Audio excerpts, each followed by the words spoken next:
नमस्कार, स्वरागला न्यूज के प्रदेश बुलेटिन में आप सभी का स्वागत है और मैं हूं आपके साथ मीनाक्षी सिंह। आइए नजर डालते हैं आज की कुछ खबरों पर। जगतार सिंह बाजवा ने की प्रेस वार्ता। आंचल दूध कंपनी पर हुआ मुकदमा दर्ज। तकनीकी खराबी के चलते गन्ना फैक्ट्री के टरबाइन में लगी आग। एक साल नई मिसाल कार्यक्रम का हुआ आयोजन, गिनाई सरकार की सफलताएं। रामनगर में होने वाली G20 की बैठक में शामिल होने वाले डेलीगेट्स करेंगे कॉर्बेट के विजरानी जोन का भ्रमण। नशे के खिलाफ युवाओं ने किया जमकर प्रदर्शन। रामनगर में व्यक्ति का बैग छीनकर 2 आरोपी हुए फरार। अब खबरें विस्तार से। भाजपुर के भूमि प्राक्रम मामले को लेकर भूमि बचाओ मुहिम के संयोजक जगतार सिंह बाजवा द्वारा प्रेस वार्ता आयोजित की गई। आपको बता दें कि उन्होंने नेता प्रतिपक्ष यशपाल आर्य पर भूमि प्राक्रम मामले को लेकर विधानसभा सत्र के दौरान भाजपुर की जनता के पक्ष में कोई बात नहीं रखने का आरोप लगाया है। साथ ही उनका कहना है कि 20 गांव 5,848 एकड़ भूमि का मामला 3 वर्ष के बाद विधानसभा सत्र में पहुंचा है।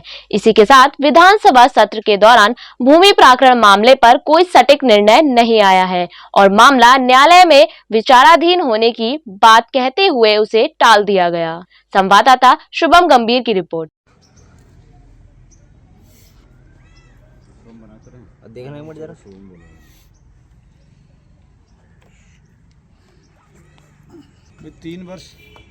देखिए, मैं स्पष्ट यही कहना चाहता हूं कि 3 वर्ष बाद भाजपुर के लोगों की आवाज़ विधानसभा तक पहुंची। यहाँ के जनप्रतिनिधि कितने फास्ट तरीके से लोगों की समस्या को सुनते हैं ये समझिए। और 3 बार यहाँ जिताया हो जिस जनप्रतिनिधि को और तीनों बार वो मंत्री रहे हों। इस समय भी अगर नेता प्रतिपक्ष हैं तो उनके पास सरकार का दायित्व है नेता प्रतिपक्ष के रूप में। तो अब मेरा सिर्फ कहना इतना है कि 3 साल बाद आपने विधानसभा में इस मुद्दे को उठाया और सरकार ने ये जवाब दे दिया कि साहब ये तो न्यायालय में विचाराधीन है और आप चुप करके बैठ गए। इसके आगे की रणनीति बताइए भाजपुर के लोगों को कि ये मसला कैसे हल होना है।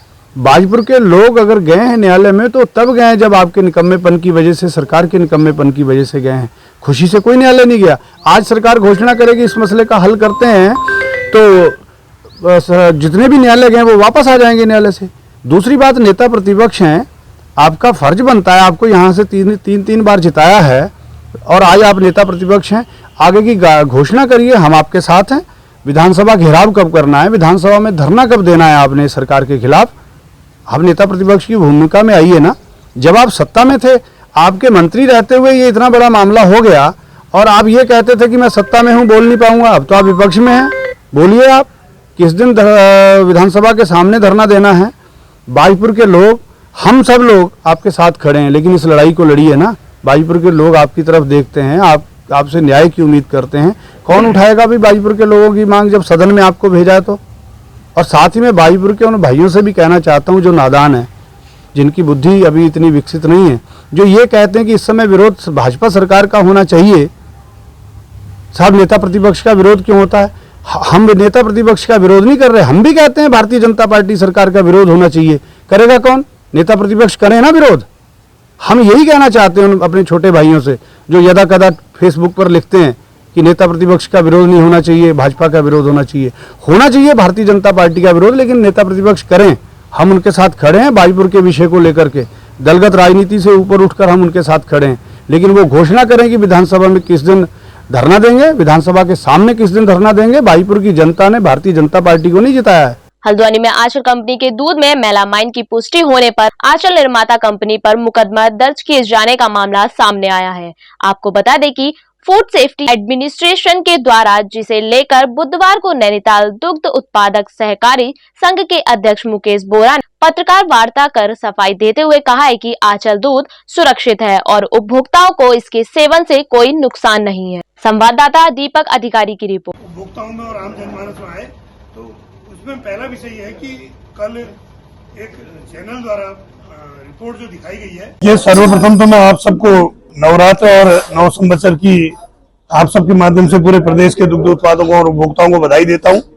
और जैसा कि आप जानते हैं कि उत्तराखंड का आंचल ब्रांड निरंतर लोकप्रिय हो रहा है और उपभोक्ताओं के बीच में अपनी निरंतर साख बना रहा है। कल ही एक समाचार के माध्यम से एक जो खाद्य विभाग की जनवरी 2023 में 109 सैंपल जो किए थे उसमें 2 सैंपलों में अंतर आया है। उसमें एक तो है देहरादून दुग्ध संघ जो आंचल है उसके सैंपल में मेलामाइन पॉजिटिव आया है, उस जो मेलामाइन 2.50 ppm होना चाहिए था वो 2.58 ppm आया है, यानी कि 0.08 ppm अधिक उसमें पाया गया है।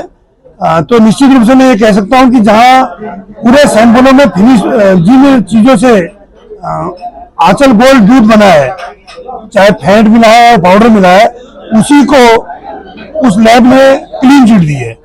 जब उन जो उसमें मिल रहे हैं वो चीज ओके है तो 0.08 क्यों अंतर आया, ये अपने आप में एक संदिग्धावस्था है। उसके लिए हमने मांग करी है कि दोबारा उसके जो उच्चतर लैब है उसमें टेस्टिंग करी जाए और उसके कारण क्या है उसमें भी हम जाएंगे। निश्चित रूप से उसका संज्ञान माननीय मंत्री दुग्ध विकास श्रीमान सौरभ जी ने लिया है।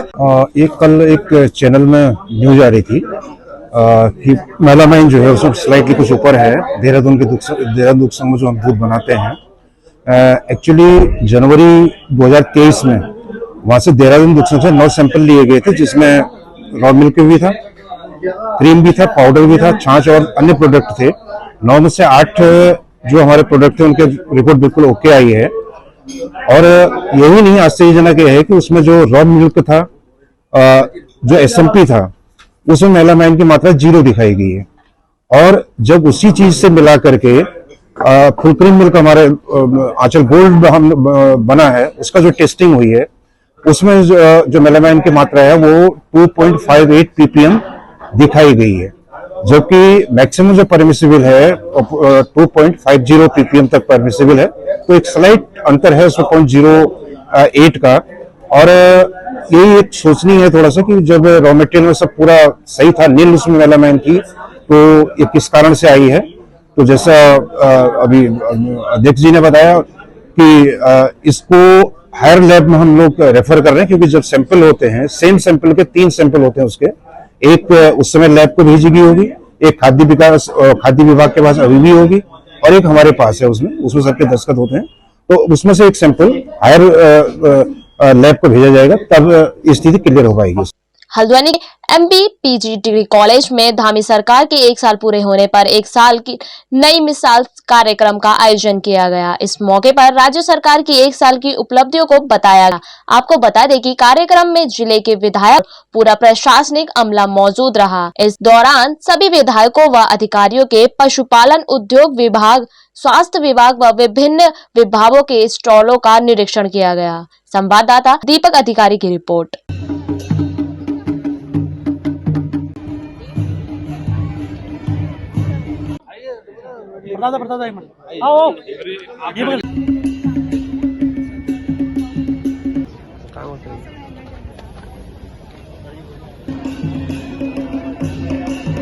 देखिए, सबसे पहले तो हम उत्तराखंड की जनता को धन्यवाद देंगे। उन्होंने धामी जी पर दोबारा विश्वास किया और 1 साल के कार्यकाल में जो ऐतिहासिक निर्णय लिए गए हैं, चाहे वो नकल विरोधी अध्यादेश, एक रिस्की काम था, लोगों में विरोध भी था, लेकिन आज ऐसे कड़े कानून रह गए। धर्मांतरण का कानून, 30% महिला रिजर्वेशन वापस करना कोर्ट ने फैसला किया था, 10% आंदोलन का जो आरक्षण देना, नीचे लेवल तक विकास के नए आयाम स्थापित करना। 1 साल नई मिसाल के माध्यम से आज ये कार्यक्रम किए जा रहे हैं। निश्चित रूप से युवा मुख्यमंत्री है, देश के सर्वश्रेष्ठ प्रदेश बनाने का उनका सपना है और 1 साल बाद हम कह सकते हैं कि धामी जी जिस कदम के आधार पर काम कर रहे हैं, 5 साल के अंदर ये प्रदेश देश का सर्वश्रेष्ठ प्रदेश होगा, मेरा मानना है। निश्चित तौर पर आज से 1 वर्ष पूर्व उत्तराखंड की जनता ने इतिहास रचा और पुनः भारतीय जनता पार्टी की नई सरकार बनी और आज 1 वर्ष पूर्व होने पर 1 साल नई मिसाल के रूप से कार्यक्रम आज यहाँ मनाया जा रहा है। और इस वर्ष में पूरे जनता के लिए माननीय हमारे मुख्यमंत्री पुष्कर सिंह धामी जी ने एक बहुत बड़ी लड़ाई युवाओं के लिए लड़ी है, महिलाओं के लिए लड़ी है और इस क्षेत्र के ग्रामीण जनता के लिए लड़ी है।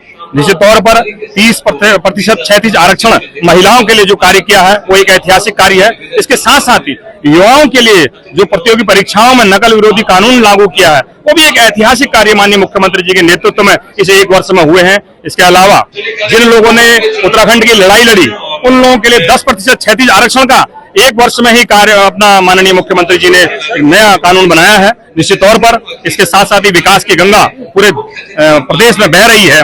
1000 करोड़ रुपए का कार्य तो अपना जल मिशन का कार्यक्रम नैनीताल में ही चल रहा है। इसके अलावा नई सड़कों का निर्माण और नित्य नए विकास की योजनाओं का इस एक वर्ष में आयोजन हुआ है। निश्चित तौर पर ये एक विकास की गति देने का साल रहा है और आगामी साल भी जनता को समर्पित रहेंगे। भारतीय जनता पार्टी की सरकार की यही एक कामना रहेगी। देखिए, पुष्कर धामी जी जो मुख्यमंत्री बने हैं उनका 1 साल पूरा हो रहा है और मैं समझता हूँ कई मामलों में ऐतिहासिक वर्ष, चाहे वो केंद्र की सहायता लाने का मामला हो, चाहे स्थानीय स्तर पर काम करने का मामला हो, बहुत ऐतिहासिक निर्णय जैसे नकल विरोधी निर्णय, एक देश का पहला प्रदेश है जहाँ ऐसा निर्णय हुआ है।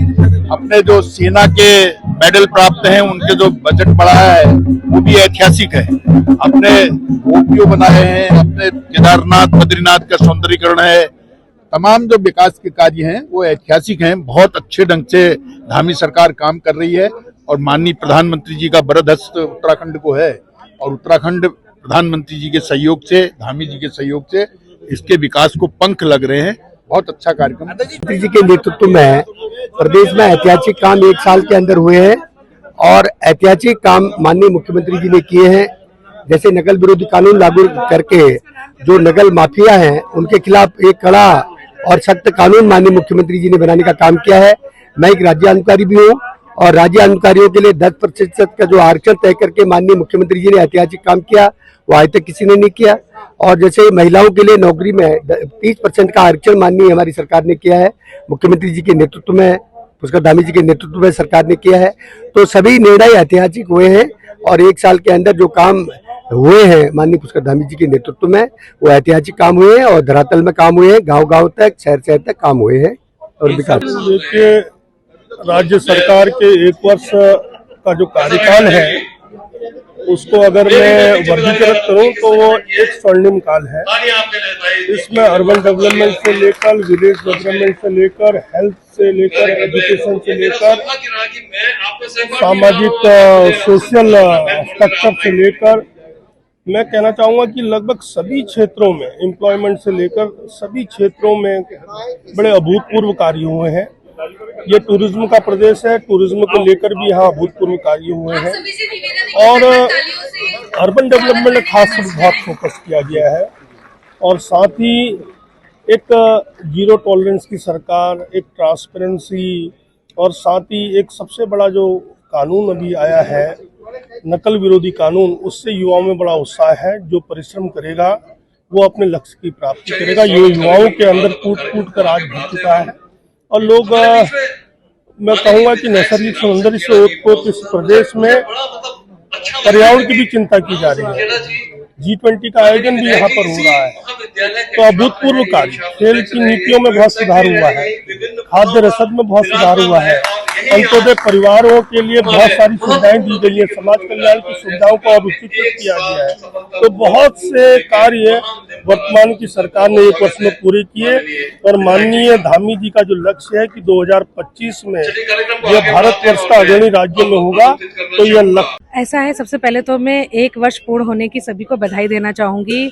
उत्तराखंड सरकार द्वारा प्रतिदिन एक नए कार्य किए जा रहे हैं, जिसमें सबसे पहले शिक्षा नीति लागू करना, महिलाओं को 30% आरक्षण देना नौकरियों में, और इस कार्य को सेलिब्रेट कर रहे हैं। देखिए, सारे आप शिक्षा का शिविर लगा हुआ है, चिकित्सा का शिविर लगा हुआ है और जो हमारी संस्कृति है, हमारी धरोहर है, उसको आगे बढ़ाने के लिए जो सरकार कार्य कर रही है वो बहुत महत्वपूर्ण है। मैं उम्मीद करूंगी कि आने वाले 4 वर्षों में इस उत्तराखंड और देश को आगे विकास के लिए सरकार हमेशा प्रयत्नशील रहेगी और अच्छे कार्य करेगी। है कि आज हमारी सरकार का 1 साल पूरा हो गया है। हम बैणी सेना से हैं, हमारा समूह है गंगा जली स्वयं सहायता समूह। हम इसमें बहुत से कार्य कर रहे हैं और सरकार ने भी हमें आगे बढ़ने के लिए बहुत प्रोत्साहन दिया है।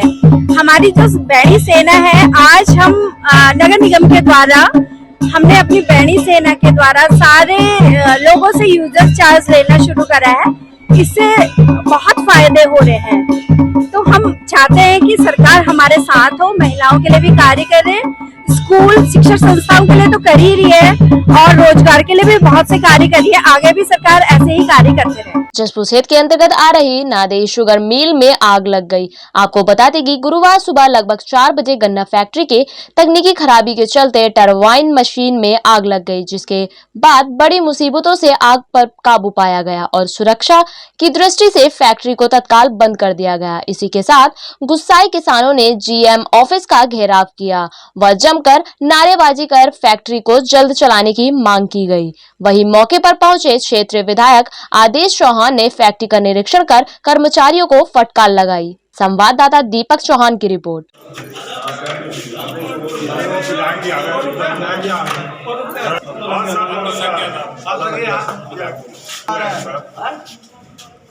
ताला नहीं खुलेगा, क्या करेंगे? ऑफिस में बैठ के जब जीएम साहब ही नहीं है तो अंदर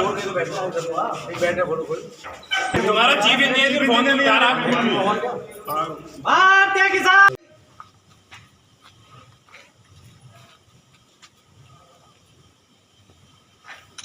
बिना मतलब के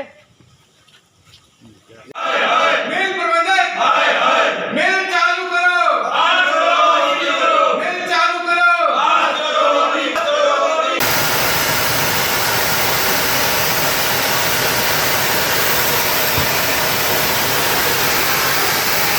वही तो जलता, लेकिन जो अगर इसमें आग लग जाती तो फिर इतना पूरी फैक्ट्री हो जाती।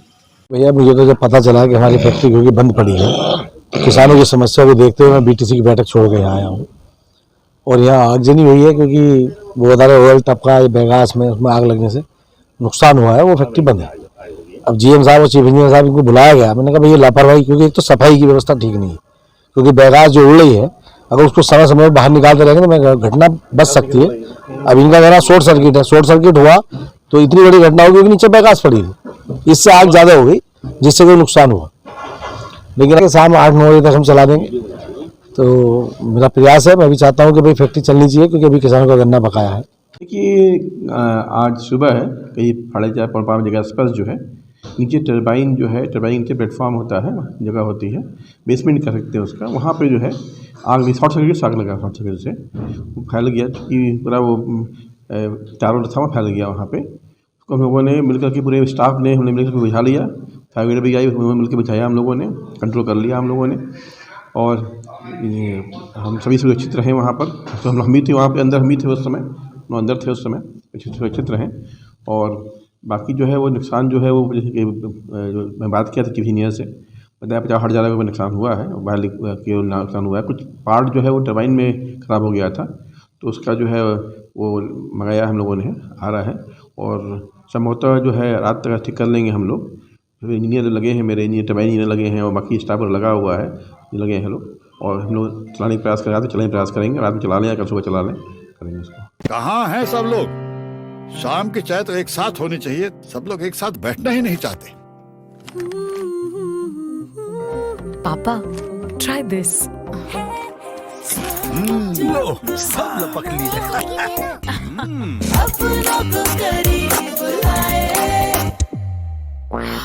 ये क्या हाल कर दिया है रूम का? बस कल से चाय, कल से चाय मेरे रूम में। देवर पर नमकीन को करीब। उत्तराखंड में युवाओं में बढ़ते नशे को लेकर उत्तराखंड स्टूडेंट्स फेडरेशन यूएसएफ से जुड़े युवाओं ने जोरदार प्रदर्शन किया, जिसमें युवाओं ने नशा नहीं रोजगार दो रैली निकालकर उत्तराखंड नीति अभियान एजेंडा 2024 की शुरुआत की। आपको बता दें कि युवाओं ने मादक पदार्थों की बढ़ती तस्करी को लेकर नई आईटीआई क्षेत्र में भारी संख्या में एकत्रित होकर उत्तराखंड सरकार की नीतियों पर सवाल उठाए। युवाओं ने शराब के रेट घटाने को लेकर भी प्रदेश के नेताओं पर जमकर निशाना साधा है। संवाददाता दीपक अधिकारी की रिपोर्ट।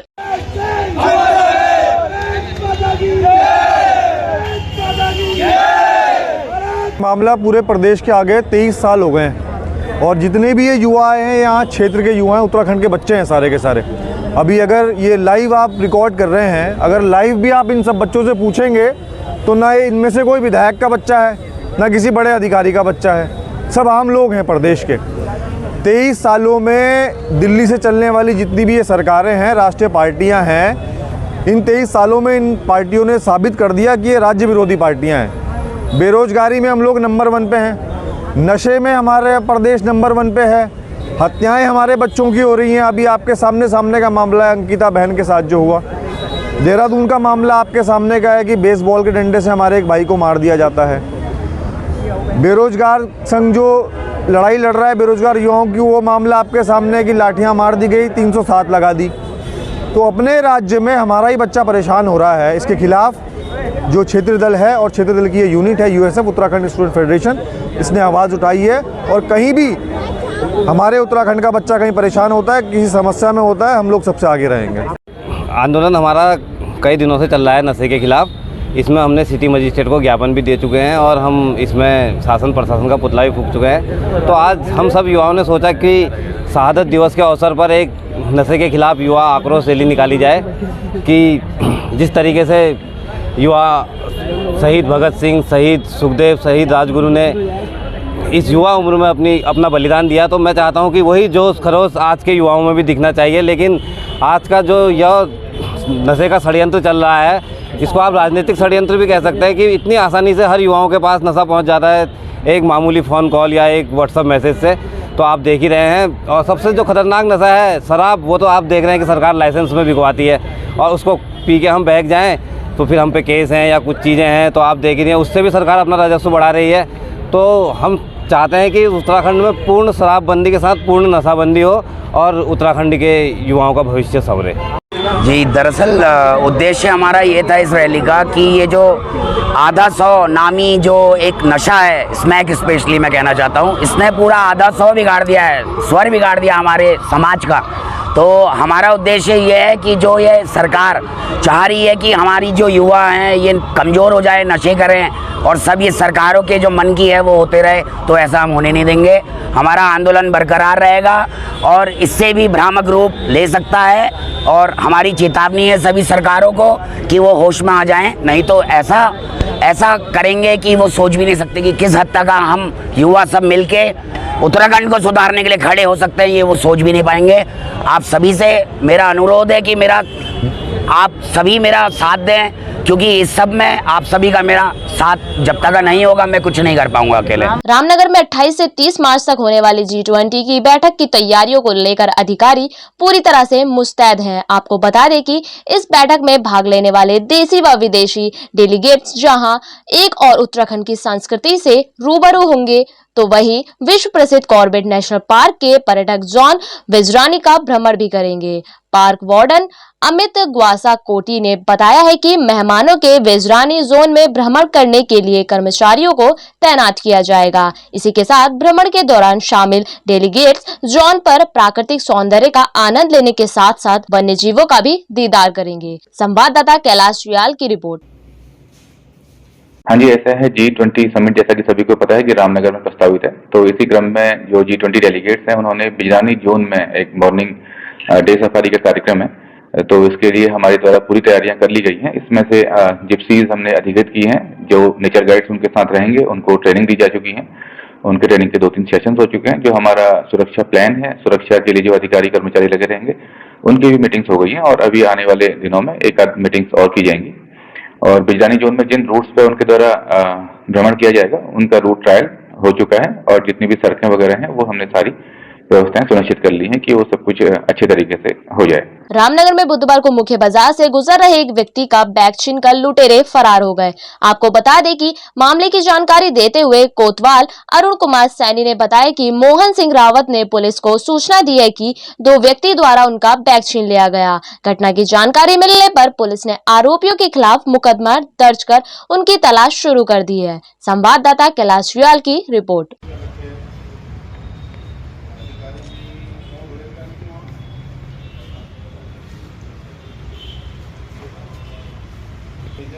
देखिए, कल एक व्यक्ति मोहन सिंह के साथ मार्केट में प्रभात इलेक्ट्रॉनिक्स के पास 2 व्यक्तियों ने उसका बैग छीनकर भाग गए थे, जिसमें उसका ATM और कुछ अन्य जरूरी सामान था, कागजात थे।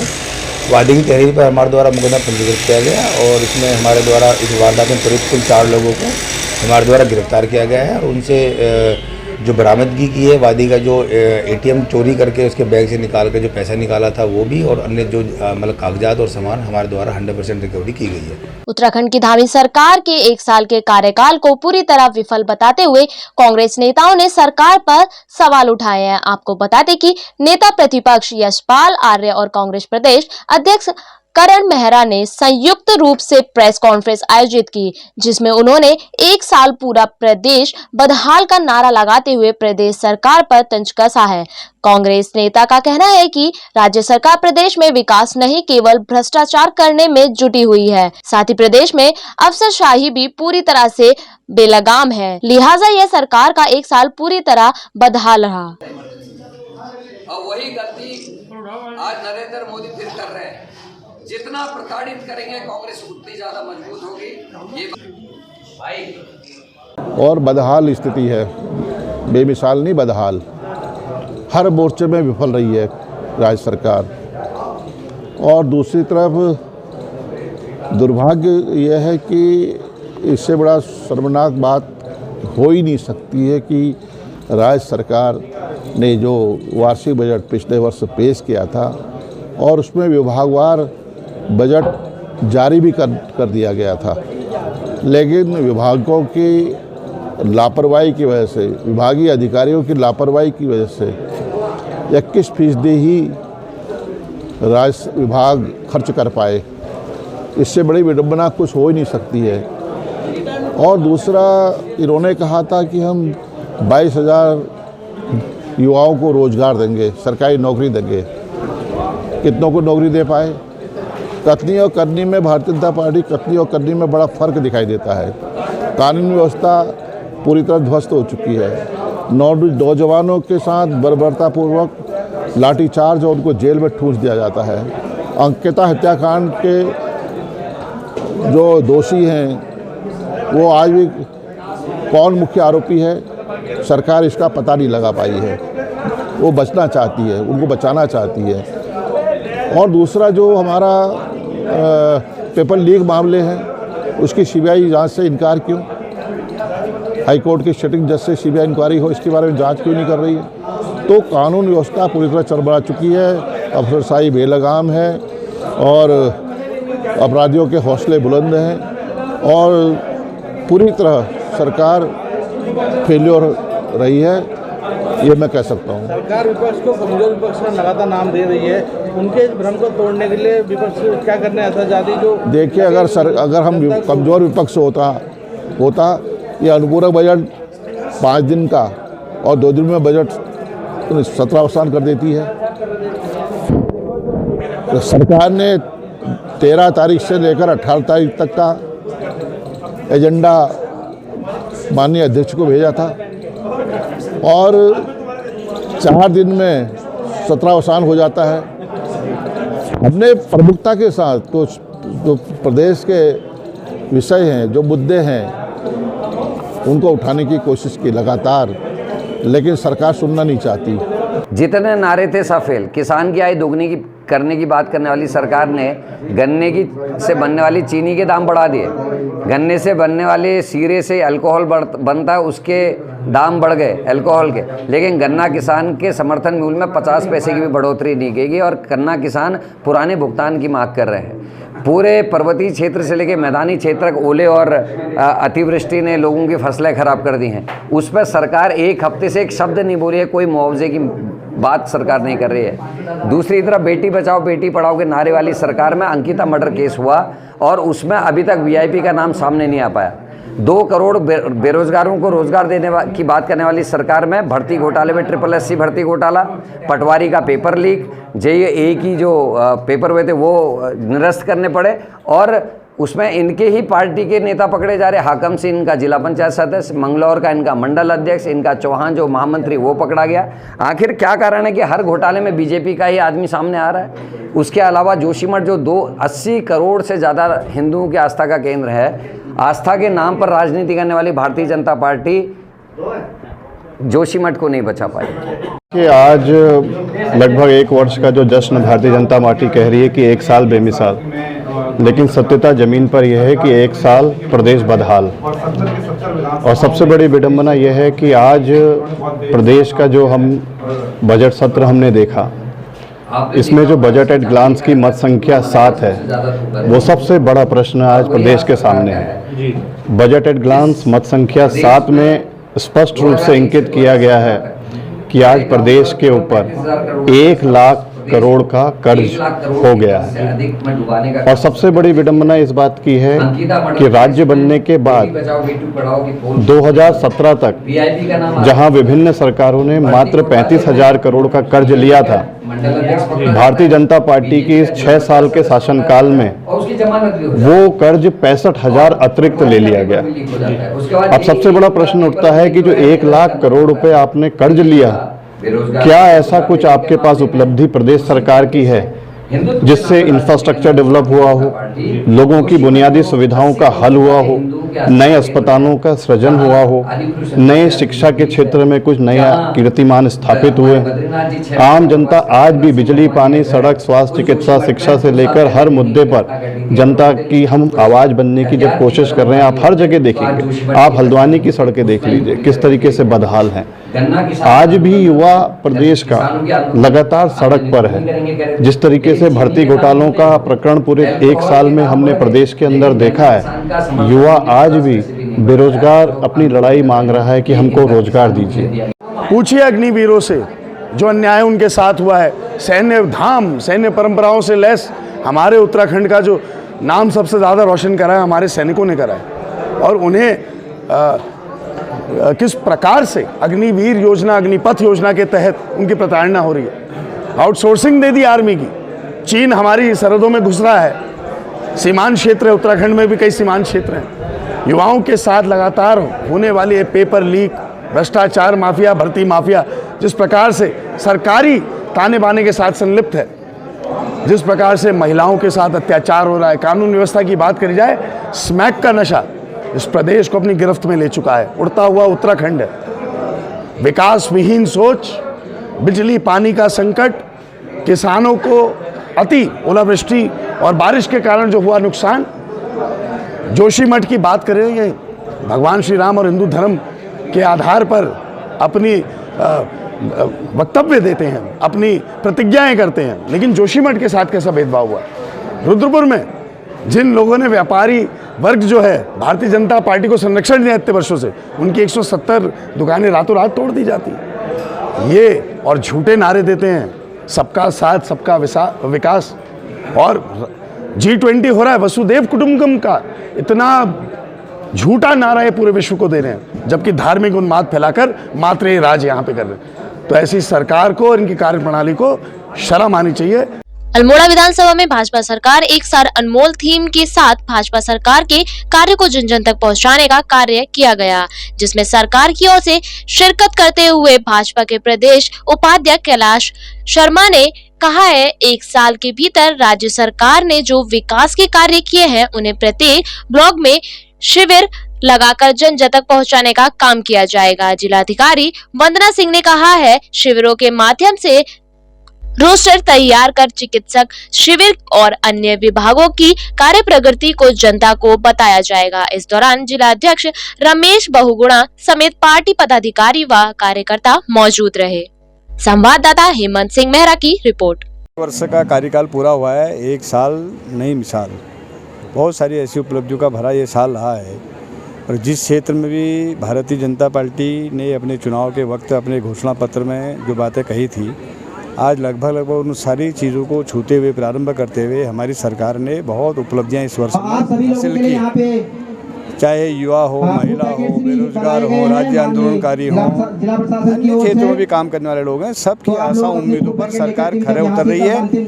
और मैं बहुत विश्वास के साथ सरकार को बधाई देते हुए ये भी कहना चाहता हूँ, जनता की जो भी अपेक्षाएं हैं, उम्मीदें हैं, आशाएं हैं, उन सब पर सरकार खरी उतरेगी। मैं इस अवसर पर अपनी सरकार को और प्रदेशवासियों को बहुत बहुत शुभकामना देता हूँ। सरकार का 1 साल पूर्ण होने पर ये सभी विधानसभाओं में जनसेवा थीम पर आधारित बहुउद्देशीय चिकित्सा शिविरों का आयोजन किया जाना है, जिसमें आज 23 तारीख से हम लोगों ने हवलबाग में इसकी शुरुआत करी है। आगे 24 तारीख से आगे अन्य विधानसभाओं में भी इन कार्यक्रमों का एक रोस्टर घोषित कर दिया है। इसके साथ ही जो इन शिविरों के अंतर्गत एक तो चिकित्सा सुविधाओं के बारे में कार्य किया जाएगा, शिविर लगाए जाएंगे। उसके साथ अन्य विभागों की जो विभिन्न शासकीय सेवाएं हैं, अन्य विभागों की जितनी लाभार्थी परक योजनाएं हैं, उनके स्टॉल्स भी इन शिविरों के अंतर्गत लगाकर जनता को स्थल पर ही वो सुविधाएं प्रदान करने का प्रयास किया जाएगा। आज के लिए इतना ही। उत्तराखंड से जुड़ी तमाम खबरों के लिए बने रहिए स्वरागी लाल न्यूज के साथ। धन्यवाद।